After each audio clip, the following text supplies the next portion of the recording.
গেছিল। লাইট এখন ঠাকুর দেখবো।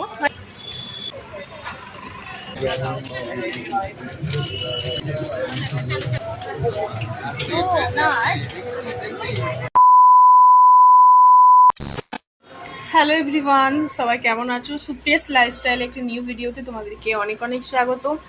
আজকে তো তৃতীয়া, তো আমরা রেডি হয়ে নিয়েছি ঠাকুর দেখতে, এবার বেরোবো। তো তৃতীয়ার এই সাজটা, এই লুকটা কেমন লাগছে তোমরা কমেন্টস করে জানিও, আমার হাজব্যান্ডকে কেমন লাগছে জানিও। তো কালকেও আমরা বেড়াতে গেছিলাম, খুব দুঃখের ঘটনা তোমাদেরকে আমি জানাচ্ছি যে আমাদের কালকের ভিডিওটা অনেক কষ্ট করে করেছি, তো ভিডিওটা কালকে ডিলিট হয়ে যায়। তো হ্যাঁ, মনটা আমাদের প্রচণ্ড খারাপ হয়ে আসে, তো কিছু করার নেই। ভিডিও যখন ডিলিট হয়ে গেছে সেটা তো ফিরিয়ে আনা যাবে না, ও আমাকে সেটা বলছে। তো আজকেই তাও বেরোচ্ছি, তো আজকেও ভিডিও বানাবো, তো কিছু কারণবশত ভিডিওটা ডিলিট হয়ে